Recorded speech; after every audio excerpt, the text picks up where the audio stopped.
తెలంగాణలో మరో ఎన్నిక ఆసక్తి రేపుతోంది. త్వరలో రానున్న కరీంనగర్ గ్రాడ్యుయేట్ ఎమ్మెల్సీ ఎలక్షన్స్ కోసం ఆశావహులు సిద్ధమవుతున్నారు. అయితే టికెట్ కోసం ఆయా పార్టీలో ఉన్న నేతలతో పాటు తటస్థుల మధ్య పోటీ కొనసాగుతోంది. రాజకీయ పార్టీలకు కూడా మండలి ఎన్నికలు ప్రెస్టేజ్గా మారాయి. పార్టీ అభ్యర్థులకు తటస్థులకు మధ్య పోటీ ఎలా ఉండబోతోంది? టికెట్ దక్కేదెవరికి? బరిలో నిలిచేదెవరు? రసవత్తరంగా మారుతున్న కరీంనగర్, ఆదిలాబాద్, నిజామాబాద్, మెదక్ గ్రాడ్యుయేట్ సెగ్మెంట్లో ఎలాంటి సిచ్యువేషన్ ఉంది?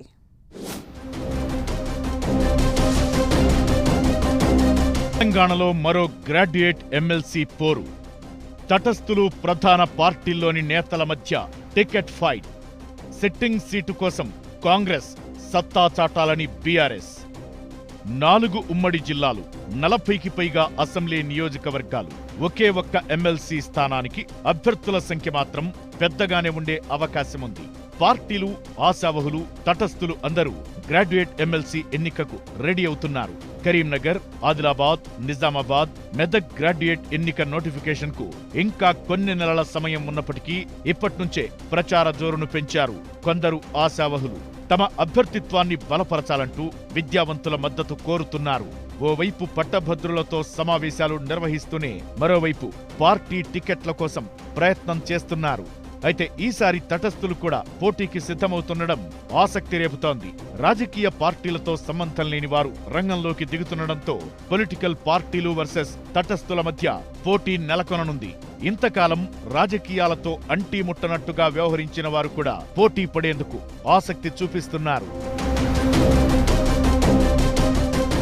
ప్రధాన పార్టీలైన కాంగ్రెస్, బీజేపీ, బీఆర్ఎస్ తో పాటుగా ఇతర పార్టీలు బలమైన అభ్యర్థులను బరిలోకి దింపేందుకు సిద్ధమవుతున్నాయి.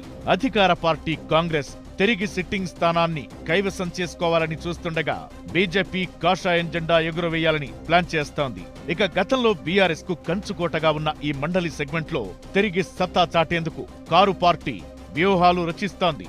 ఇదే సమయంలో తటస్థులు తమ గెలుపుతో రికార్డులు బద్దలు కొట్టాలనుకుంటున్నారు.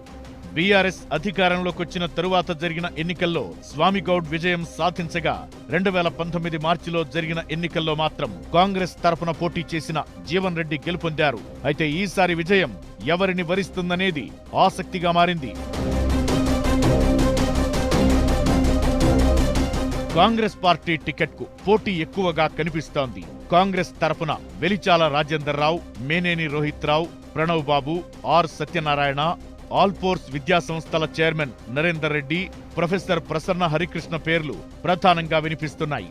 అయితే నరేందర్ రెడ్డి పార్టీ టికెట్ వచ్చినా రాకున్నా పోటీ చేస్తానంటున్నారు.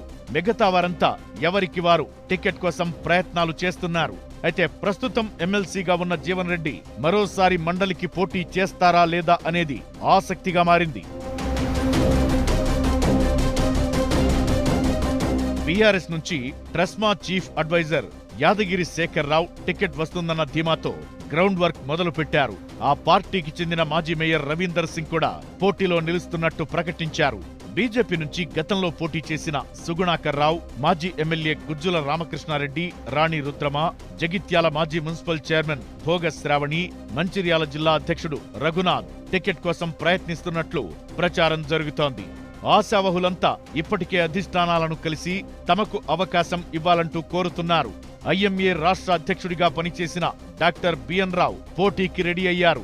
విద్యా సంస్థల నిర్వాహకుడు, జాబ్ మేళాలతో యువతకు ఉపాధి కల్పిస్తున్న ముస్తాక్ అలీ పోటీకి సై అంటున్నారు. కరీంనగర్ జిల్లాకు సంబంధించిన వారే కాకుండా ఇతర జిల్లాల్లో చాలా మంది మండలి ఎన్నికల్లో పోటీ చేయడానికి ఆసక్తి చూపుతున్నారు. ఏ పార్టీ నుంచైనా ఒక్కరికే టికెట్ వస్తుంది కాబట్టి టికెట్ రానివారు పార్టీ నిర్ణయానికి కట్టుబడి ఉంటారా అనేది వేచి చూడాలి.